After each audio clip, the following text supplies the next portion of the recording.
Welcome to the podcast. I'm your host, Andrew Ross. Now, the automotive aftermarket does have, among some, a reputation as being filled with a bunch of old guys with more white hair than not and less hair than they used to.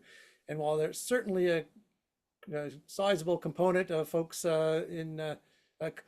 closer to retirement age than not, it certainly doesn't really accurately depict the full spectrum of professionals who are driving the industry forward.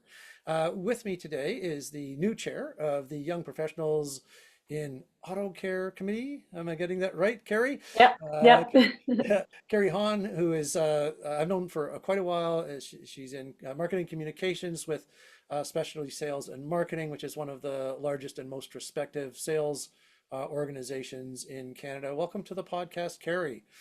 Thank you for having me. Yeah. So for folks who don't know what the YPA is, what is the YPA and what does it do in the aftermarket? What's its role for folks who are coming up in the industry? So the Young Professionals in Auto Care sector is a community of 45 years of age and younger professionals. So there's a broad community, which is limitless in size. And then there's a committee, which I chair, which is has 17 of us now, a max of 20. And what we do is we offer professional development sessions, workshops. We get out in the community and try and bring young people in from different colleges. So the Georgian College Automotive Business School of Canada, we go out there to their career showcase and we try to attract talented youth who are graduating that program into the aftermarket. We have networking and sessions where we come together just for social, just to get to know each other. It's just a really great way to network and professionally grow your career in this industry if you're young and you want to get out there and meet people and build your career. Right. Yeah. I mean, again, it's sort of, and this isn't certainly an exclusive aftermarket thing. A lot of industries, become kind of get mischaracterized as old boys networks, and you're neither. You're neither, neither old nor a I boy. am getting there though. No, I'm just kidding. but but maybe it would be good to give an example of one of the professional development events that the YPA has hosted, and what went on and what the goal there was, and kind of what the reception is to that kind of approach. Yeah, so to be honest, the last couple of years we've been doing virtual sessions and they've kind of stuck that way since COVID. So I won't talk so much about what's happened because it's almost 5 years ago now, but sort of like what we're planning for this year. And it's just as a committee, we sort of talk a lot about like what topics are relevant to us, what topics are issues, but also what topics do we want to learn about. So we just recently polled our committee when I joined, and we had a meeting in April, and we talked to, and we had everybody send in their topics of that are interesting to them. So we'll take the one that comes up the most this year, and we will have a speaker, and we'll sort of vet out those speakers, and AIA helps a lot with that. And they'll come to an event and we will have them speak, possibly do a workshop, 3-4 hours. And the whole goal is to sort of walk away and say, wow, that's something new I learned today. Or, I collaborated with this person and we, just kind of like those aha moments and things that really help you and spur you and inspire you to sort of go back to your companies and feel like you've really like learned something that's going to bring something to the table to help your company.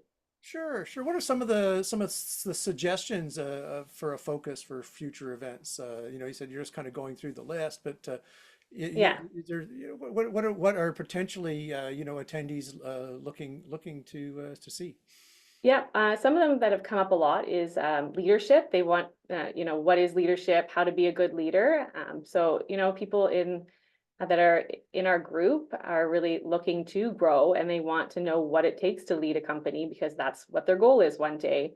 Others are looking at things like public speaking and how are you going to be comfortable standing in public because they want to lead their company one day and be the person that's up there speaking. So things like that have been topics. Change management and how to deal with change and conflict management has been another one. So everything is constantly changing in our industry, and people want to know how to best deal with that and how to help if they're managing their people deal with that as well. So those were a couple that have come up.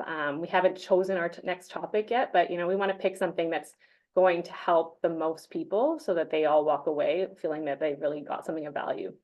Sure. I mean, it strikes me that a big focus of these kinds of topics is that sort of personal professional development area. Not Mhm. so much, hey, here's the statistics about the aftermarket. I mean, is that an intentional kind of thing, or is it's just what's coming bubbling to the surface I of design? Yeah, I would say, just from me personally, and I think it would go to say for a lot of people, there's a lot of opportunities for, to learn about technology and AI and the things that you sort of see at a lot of conferences that aren't, they're relevant to our industry 100%, but you get a lot of that. So I think a lot of it is a lot of personal growth and professional development that we want to see, because I feel like some of those larger AIA events, we already get the other stuff that, is very important, but we learn about it in other ways. Sure, sure. That makes a lot of sense. Mhm. You want to find a space that's not necessarily being fulfilled by other events. Now, I want to see how how do you feel? I mean, YPA sounds like it's got a lot going on. I mean, obviously throughout the pandemic, it was pretty Yeah, difficult. We're still talking about it because it's still having still an relevant. impact, right? But Unfortunately.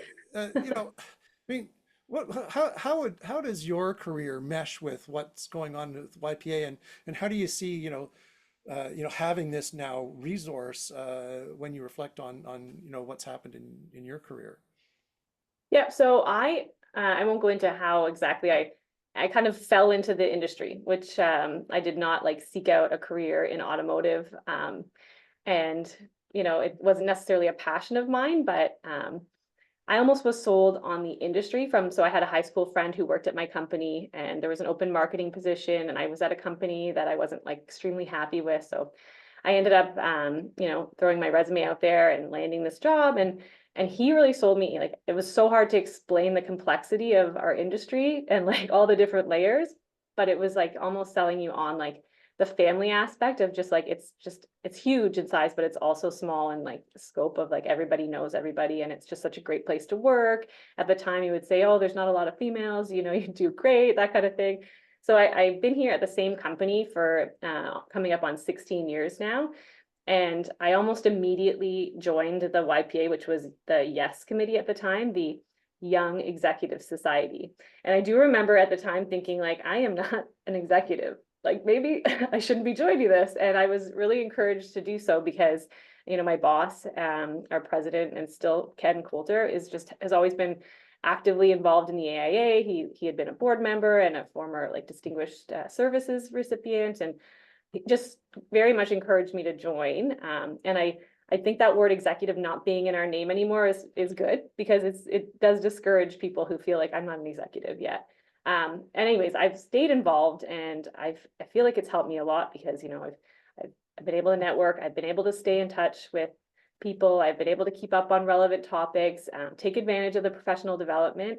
And now that I'm kind of getting to the age where I'd almost age out of this committee, I felt like it really was almost like the perfect time to put my name in the hat for this role, because I've been on there longer than anyone else, because I've been on there my entire career, but there was no reason to not be on, because it's just kept me in touch and kept me, involved. And if you feel like you want to do more with AIA, which I think everyone in our industry should do to stay involved with our association, then I think this is the path forward for a young professional. And I'm glad that I chose this route, kind of thing.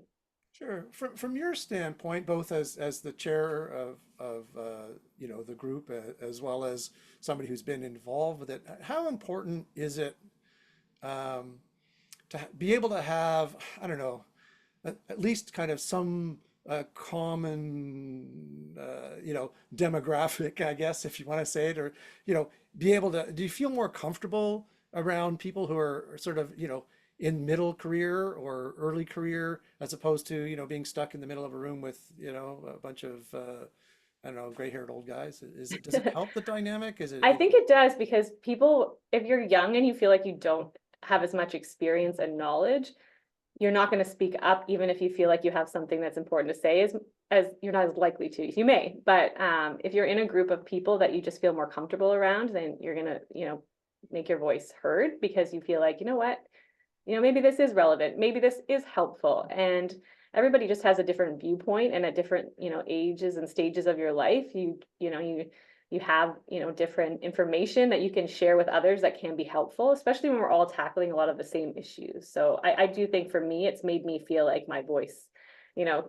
is more relevant, or I'm more comfortable with sharing things, because I'm around people that, aren't going to say, what is this person talking about? They've only been in this industry a couple of years now. I've got 30 years, 40 years on them. But Right. Yeah, yeah, yeah, for sure. And there's that kind of, I guess, unspoken or, assumed pressure to, not say, I don't know, say the dumb thing or ask the dumb say something question, dumb. Yeah. especially maybe if your boss is in the room too, right? So, Yeah, exactly. which is not to say that your boss might not be in the room, but it's a Yeah. very different environment from what I understand. I mean, I haven't been to the meetings because, I aged out a long time ago. So, but and so my next question is, what I really wonder about uh, I mean, I know there's like a lot of networking, and it's kind of fun stuff that you do too. Mhm. But this feels like this is really important to set the aftermarket for success in the future. Is that overstating it? Is that being too kind of furrowed brow about it, or is there real like gravitas to what you're trying to accomplish with the YPA? No, I definitely think it's key to success in the future, especially we want to grow the community. We want to bring people into the community who aren't already a part of it. So if you're already an AIA member and you're under 45 and you don't know about this, we want to get the word out there. We want you to join the community, because like the more mind, the more talent, like the better we can grow this. And then also it's just bringing youth, who better than us, the under 45s, to bring young people into our industry, and continue to attract that young talent. So currently we go to the colleges, we have career showcases, we present to the students at these different events, so that we can share how great it is to work in the aftermarket, because I think a real key to our industry surviving and thriving is bringing talented youth in who are going to be here for the longevity of their careers. So I think it's very important. The social part's great too, because everybody wants to get together and collaborate, and that's where great things happen too. I have been with my company for a long time, but if a lot of people lose their jobs, and having those connections is so key to your growth and to be able to continue to survive in this industry. And there's tons of jobs in the aftermarket, so if you know Yeah, people, you're going yeah, to there's be certainly okay. You're lots of. going to land on your feet. Yeah, I mean, I see it from the kind of perspective of building those kind of lifelong and career-long connections through the networking and the friendships that you can build that'll uh, both help you in business and just, I mean, you make friends, right? Yeah. It's important too. Which is it's a Yeah. good thing, and so that's awesome. Your next event, do we have a schedule for it or? So the next event is going to be that Student Aftermarket Day, which is in November. Don't make me say the exact date. I think it's the 19th of November. Don't quote me on that. But it's in Barrie at Georgian College. And so, you know, that is, welcome there's still like space available for different booths for companies to come and showcase, so they can, tell the students of tomorrow, the employees of tomorrow, what their company's about, career opportunities, job opportunities, co-op opportunities, talk to the students. So that takes place in November. And that's also the time that we're looking to tie in the next professional development session that we're working on as well. And then not too long after that, we have a holiday networking reception, which is open to not just it's always been open to the YPA committee, community, as well as all other AIA members. And it's just a great night of mostly socializing, but in the past we've done, headshots that night and things that really do help you with your careers as well. Yeah. That sounds great. That's usually somewhere in the Toronto area, is it Yeah, not? so that's in Toronto. That's been in the Toronto area, which we've talked about changing that up, but it just seems to bring the most people together. So we're just looking for a space that's sort of close to the airport, not too far downtown. We haven't confirmed one yet, but it's always great. It's a great spot, and the food's always good, and the community or the networking's always great. And yeah, we're looking to, grow that this year as well. That's fantastic. Good stuff. All right. We'll put the some contact information if anybody's interested in reaching out to the YPA to get involved, to see what it's about. We'll put that in the show notes. Kari Hann, it's always a pleasure to talk to you. And again, anybody who is in the aftermarket and is looking to kind of build their connections, to build their career, the YPA is a wonderful thing to add to your repertoire. So. Thanks everyone for listening. This is the Great Canadian Aftermarket Podcast. I'm your host, Andrew Ross. Take care of yourselves and take care of each other, and we'll talk to you next time.